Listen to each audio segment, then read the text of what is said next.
सभी को ओम शांति। आज है 1 अगस्त 2024। आज है सत गुरुवार। प्रातः मुरली बाप दादा मधुबन। मीठे बच्चे, तुम पवित्र बनने के बिगर वापस जा नहीं सकते, इसलिए बाप की याद से आत्मा की बैटरी को चार्ज करो और नेचुरल पवित्र बनो। प्रश्न, बाबा तुम बच्चों को घर चलने के पहले कौन सी बात सिखलाते हैं? उत्तर, बच्चे, घर चलने के पहले जीते जी मरना है, इसलिए बाबा तुम्हें पहले से ही देह के भान से परे ले जाने का अभ्यास कराते हैं, अर्थात मरना सिखलाते हैं। ऊपर जाना माना मरना, जाने और आने का ज्ञान अभी तुम्हें मिला है। तुम जानते हो हम आत्मा ऊपर से आई हैं, इस शरीर द्वारा पाठ बजाने। हम असुल वहाँ के रहने वाले हैं, अभी वहाँ ही वापस जाना है। क्या कहा बाबा ने कि तुम जानते हो हम आत्मा ऊपर से आई हैं, इस शरीर द्वारा पाठ बजाने। हम असुल वहाँ के रहने वाले हैं, अभी वहाँ ही वापस जाना है। ओम शांति। अपने को आत्मा समझ बाप को याद करने में कोई तकलीफ नहीं है। गुटखा नहीं खाना है, इसको कहा जाता है सहज याद। पहले पहले अपने को आत्मा ही समझना है। आत्मा ही शरीर धारण कर पाठ बजाती है। संस्कार भी सब आत्मा में ही रहते हैं। आत्मा तो इंडिपेंडेंट है। बाप कहते हैं अपने को आत्मा समझ मुझ बाप को याद करो। यह नॉलेज अभी ही तुमको मिलती है, फिर नहीं मिलेगी। तुम्हारा यह शांत में बैठना दुनिया नहीं जानती, इसको कहा जाता है नेचुरल शांति। हम आत्मा ऊपर से आई हैं, इस शरीर द्वारा पाठ बजाने। हम आत्मा असुल वहाँ के रहने वाले हैं, यह बुद्धि में ज्ञान है। बाकी इसमें हठयोग की कोई बात नहीं, बिल्कुल सहज है। अभी हम आत्माओं को घर जाना है, परंतु पवित्र बनने बिगर जा नहीं सकते। पवित्र होने के लिए परमात्मा बाप को याद करना है। याद करते करते पाप मिट जाएंगे। तकलीफ की तो कोई बात ही नहीं।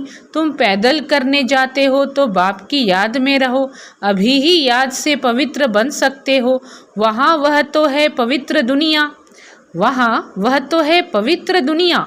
वहाँ उस पावन दुनिया में इस ज्ञान की कोई दरकार नहीं रहती, क्योंकि वहाँ कोई विकर्म होता नहीं। यहाँ याद से विकर्म विनाश करने हैं। यहाँ तो तुमको क्या करना है? याद से विकर्म विनाश करने हैं। वहाँ तो तुम नेचुरल चलते हो, जैसे यहाँ चलते हो, फिर थोड़ा थोड़ा नीचे उतरते हो। ऐसे नहीं कि वहाँ भी तुमको यह प्रैक्टिस करना है। प्रैक्टिस अभी ही करना है। बैटरी अब चार्ज करना है, फिर आहिस्ते आहिस्ते बैटरी डिस्चार्ज होना ही है। बैटरी चार्ज होने का ज्ञान अभी एक ही बार तुमको मिलता है। सतो प्रधान से तमो प्रधान बनने में तुमको कितना समय लग जाता है। शुरू से लेकर कुछ न कुछ बैटरी कम होती जाती है। मूल वतन में तो है ही आत्माएं, शरीर तो है नहीं। तो नेचुरल उतरने अर्थात बैटरी कम होने की बात ही नहीं। मोटर जब चलेगी तब तो बैटरी कम होती जाएगी। क्या कहा बाबा ने? सतो प्रधान से तमो प्रधान बनने में तुमको कितना समय लग जाता है। शुरू से लेकर कुछ न कुछ बैटरी कम होती जाती है। मूल वतन में तो है ही आत्माएं, शरीर तो है नहीं। तो नेचुरल उतरने अर्थात बैटरी कम होने की बात ही नहीं। मोटर जब चलेगी तब तो बैटरी कम होती जाएगी। मोटर खड़ी होगी तो बैटरी थोड़ी ही चालू होगी। मोटर जब चले तब बैटरी चालू होगी। भल मोटर में बैटरी चार्ज होती रहती है, लेकिन तुम्हारी बैटरी एक ही बार इस समय चार्ज होती है। तुम फिर जब यहाँ शरीर से कर्म करते हो, फिर थोड़ी बैटरी कम होती जाती है। पहले तो समझाना है कि वह है सुप्रीम फादर, जिसको सब आत्माएं याद करती हैं। हे भगवान कहते हैं वह बाप है, हम बच्चे हैं। यहाँ तुम बच्चों को समझाया जाता है बैटरी कैसे चार्ज करनी है। भल घूमो फिरो बाप को याद करो तो सतो प्रधान बन जाएंगे। कोई भी बात न समझो तो पूछ सकते हो, है बिल्कुल सहज। 5000 वर्ष बाद हमारी बैटरी डिस्चार्ज हो जाती है। बाप आकर सबकी बैटरी चार्ज कर देते हैं। विनाश के समय सब ईश्वर को याद करते हैं। समझो बाढ़ हुई तो भी जो भक्त होंगे वह भगवान को ही याद करेंगे। क्या कहा? समझो बाढ़ हुई तो भी जो भक्त होंगे वह भगवान को ही याद करेंगे, परंतु उस समय भगवान की याद आ नहीं सकती। मित्र संबंधी धन दौलत ही याद आ जाता है। बहुत ही इम्पोर्टेंट बात बाबा ने कही है कि समझो बाढ़ हुई तो भी जो भक्त होंगे वह भगवान को ही याद करेंगे, परंतु उस समय भगवान की याद आ नहीं सकती। मित्र संबंधी धन दौलत ही याद आ जाता है। भल हे भगवान कहते हैं, परंतु वह भी कहने मात्र। भगवान बाप है, हम उनके बच्चे हैं, यह तो जानते ही नहीं। उनको सर्वव्यापी का उल्टा ज्ञान मिलता है। बाप आकर उल्टा ज्ञान देते हैं। भक्ति की डिपार्टमेंट ही अलग है।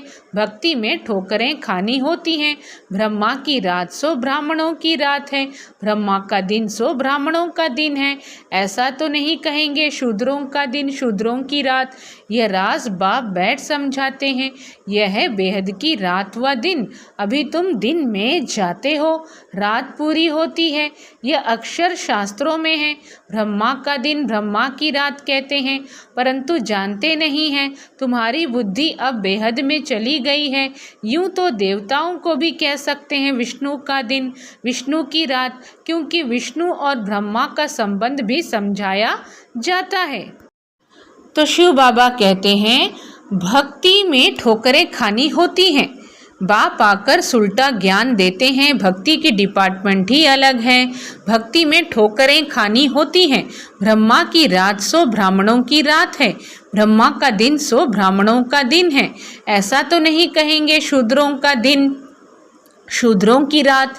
यह राज बाप बैठ समझाते हैं। यह है बेहद की रात व दिन। अभी तुम दिन में जाते हो, रात पूरी होती है। यह अक्षर शास्त्रों में है। ब्रह्मा का दिन ब्रह्मा की रात कहते हैं, परंतु जानते नहीं हैं। तुम्हारी बुद्धि अब बेहद में चली गई है। यूं तो देवताओं को भी कह सकते हैं विष्णु का दिन विष्णु की रात, क्योंकि विष्णु और ब्रह्मा का संबंध भी समझाया जाता है। त्रिमूर्ति का ऑक्यूपेशन क्या है और तो कोई समझ न सके। वह तो भगवान को ही कच्चमच में व जन्म मरण के चक्र में ले गए हैं। राधे कृष्ण आदि भी मनुष्य हैं, परंतु दैवी गुणों वाले। अभी तुमको ऐसा बनना है, दूसरे जन्म में देवता बन जाएंगे। 84 जन्मों का जो हिसाब किताब था वह अब पूरा हुआ। बाबा कहते हैं राधे कृष्ण आदि भी मनुष्य हैं, परंतु दैवी गुणों वाले।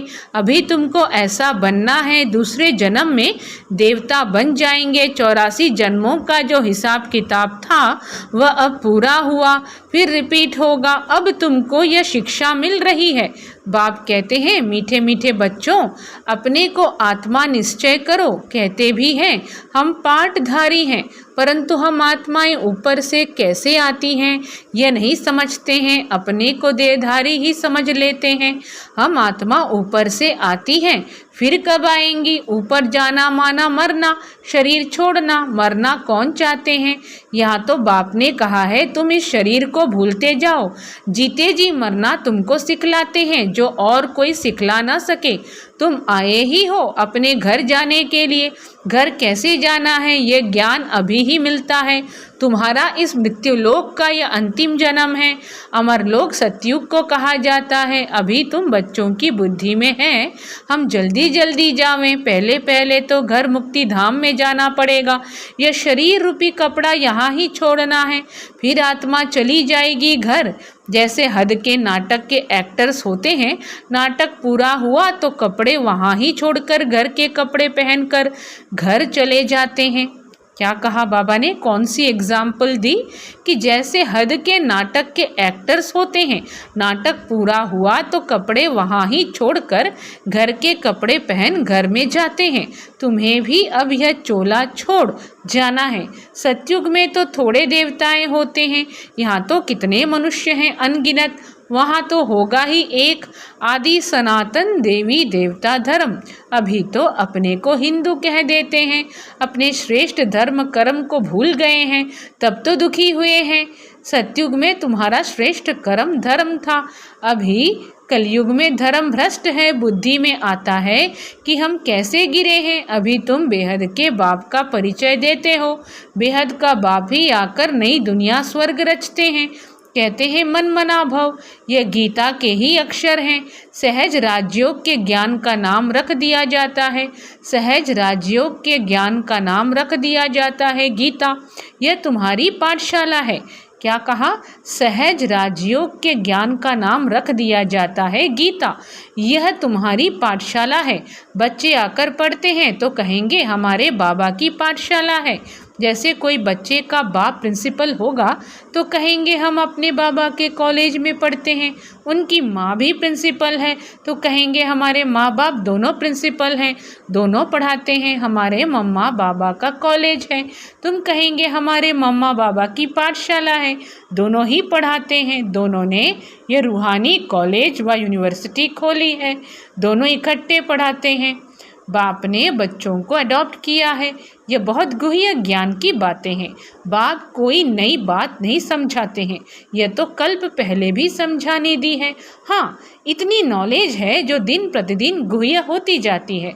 आत्मा की समझानी देखो अभी तुमको कैसे मिलती है। इतनी छोटी सी आत्मा में 84 जन्मों का पार्ट भरा हुआ है, वह कभी विनाश नहीं होता। आत्मा अविनाशी तो उनमें पार्ट भी अविनाशी है। आत्मा ने कानों द्वारा सुना, शरीर है तो पार्ट है। शरीर से आत्मा अलग हो जाती है तो जवाब नहीं मिलता। अभी बाप कहते हैं बच्चे तुमको वापस घर चलना है। क्या कहा? शरीर से आत्मा अलग हो जाती है तो जवाब नहीं मिलता। अभी बाप कहते हैं बच्चे तुमको वापस घर चलना है। यह पुरुषोत्तम युग अब जब आता है, यह पुरुषोत्तम युग जब आता है तब ही वापस जाना होता है। इसमें पवित्रता ही मुख्य चाहिए। शांति धाम में तो पवित्र आत्माएं ही रहती हैं। शांति धाम और सुख धाम दोनों ही पवित्र धाम हैं। वहाँ शरीर है नहीं, आत्मा पवित्र है। वहाँ बैटरी डिस्चार्ज नहीं होती। यहाँ शरीर धारण करने से मोटर चलती है। मोटर खड़ी होगी तो पेट्रोल कम थोड़े ही होगा।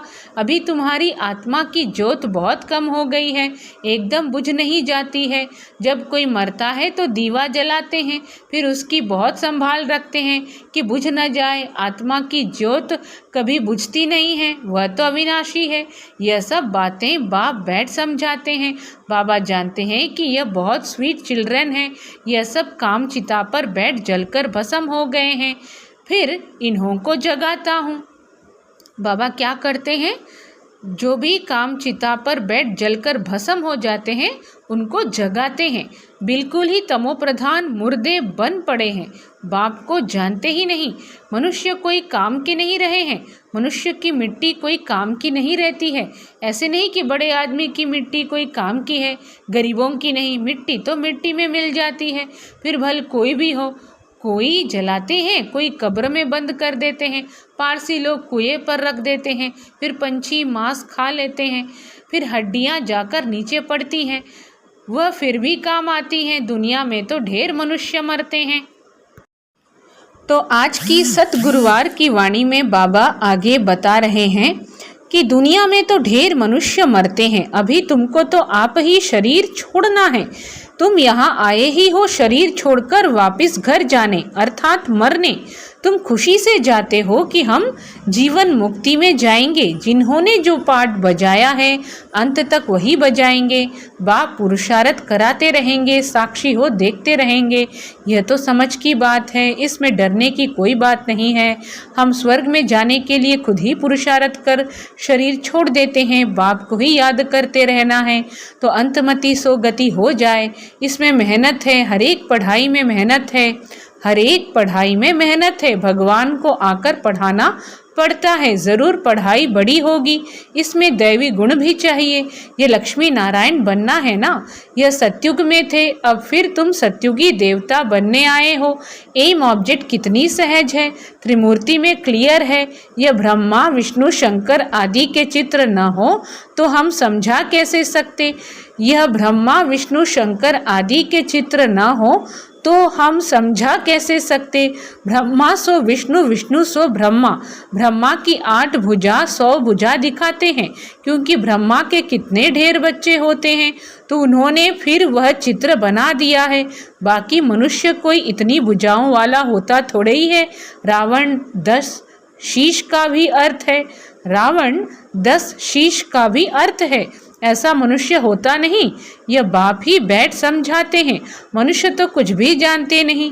यह भी खेल है। यह कोई को पता नहीं है कि यह कब से शुरू हुआ है। परंपरा कह देते हैं। अरे वह भी कब से, तो मीठे मीठे बच्चों को बाप पढ़ाते हैं। वह टीचर भी है तो गुरु भी है, तो बच्चों को कितनी खुशी होनी चाहिए। यह म्यूजियम आदि किसके डायरेक्शन से खोलते हैं। यहाँ है ही माँ बाप और बच्चे, ढेर बच्चे हैं, डायरेक्शन पर खोलते रहते हैं। लोग कहते हैं तुम कहते हो भगवानुवाच, तो रथ द्वारा हमको भगवान का साक्षात्कार कराओ। अरे तुमने आत्मा का साक्षात्कार किया है? इतनी छोटी सी बिंदु का साक्षात्कार तुम क्या कर सकेंगे? जरूरत ही नहीं है। यह तो आत्मा को जानना होता है। आत्मा भ्रिकुटी के बीच रहती है, जिसके आधार पर ही इतना बड़ा शरीर चलता है। अभी तुम्हारे पास न लाइट का न रत्न जड़ित ताज है।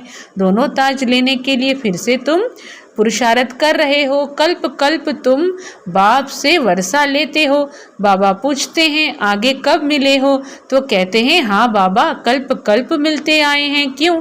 ये लक्ष्मी नारायण बनने के लिए। ये सभी एक ही बात बोलेंगे। बाप कहते हैं अच्छा शुभ बोलते हो, अब पुरुषार्थ करो। सब तो नर से नारायण नहीं बनेंगे, प्रजा भी तो चाहिए। कथा भी होती है सत्यनारायण की। वो लोग कथा सुनाते हैं, परंतु बुद्धि में कुछ भी नहीं आता। तुम बच्चे समझते हो वह है शांति धाम, निराकारी दुनिया, फिर वहां से जाएंगे सुख धाम। सुख धाम में ले जाने वाला एक ही बाप है। तुम कोई को समझाओ, बोलो अभी वापस घर जाएंगे। आत्मा को अपने घर तो अशरीरी बाप ही ले जाएंगे। अभी बाप आए हैं, उनको जानते नहीं। बाप कहते हैं मैं जिस तन में आया हूँ उनको भी नहीं जानते। रथ भी तो न है ना, रथ भी तो है ना। हर एक रथ में आत्मा प्रवेश करती है। सबकी आत्मा भ्रिकुटी के बीच रहती है। बाप आकर भ्रिकुटी के बीच में बैठेगा। बाप आकर क्या होगा? भ्रिकुटी के बीच में बैठेगा। समझाते तो बहुत सहज हैं। पतित पावन तो एक ही बाप है। बाप के सब बच्चे एक समान हैं। उनमें हर एक का अपना अपना पार्ट है। इसमें कोई इंटरफेयर नहीं कर सकता। अच्छा, मीठे मीठे सिखी लधे बच्चों प्रति माता पिता बाप दादा का याद प्यार और गुड मॉर्निंग। रूहानी बाप की रूहानी बच्चों को नमस्ते। हम रूहानी बच्चों की रूहानी माता पिता बाप दादा को याद प्यार गुड मॉर्निंग और नमस्ते। धारणा के लिए मुख्य सार, इस शरीर रूपी कपड़े से ममत्व निकाल जीते जी मरना है, अर्थात अपने सब पुराने हिसाब किताब चुकतू करने हैं। दूसरी पॉइंट, डबल ताजधारी बनने के लिए पढ़ाई की मेहनत करनी है, दैवी गुण धारण करने हैं। जैसा लक्ष्य है शुभ बोल है, ऐसा पुरुषार्थ करना है। वरदान, अकल्याण के संकल्प को समाप्त कर अपकारियों पर उपकार करने वाले ज्ञानी तू आत्मा भव। कोई रोज आपकी ग्लानि करे, अकल्याण करे, गाली दे, तो भी उसके प्रति मन में घृणा भाव न आए। अपकारी पर भी उपकार, यही ज्ञानी तू आत्मा का कर्तव्य है। जैसे आप बच्चों ने बाप को 63 जन्म गाली दी, फिर भी बाप ने कल्याणकारी दृष्टि से देखा, तो फॉलो फादर। ज्ञानी तो आत्मा का अर्थ ही है सर्व के प्रति कल्याण की भावना। अकल्याण संकल्प मात्र भी नहीं हो। स्लोगन है मन मनाभव की स्थिति में स्थित रहो, तो औरों के मन के भावों को जान जाएंगे। सभी को ओम शांति।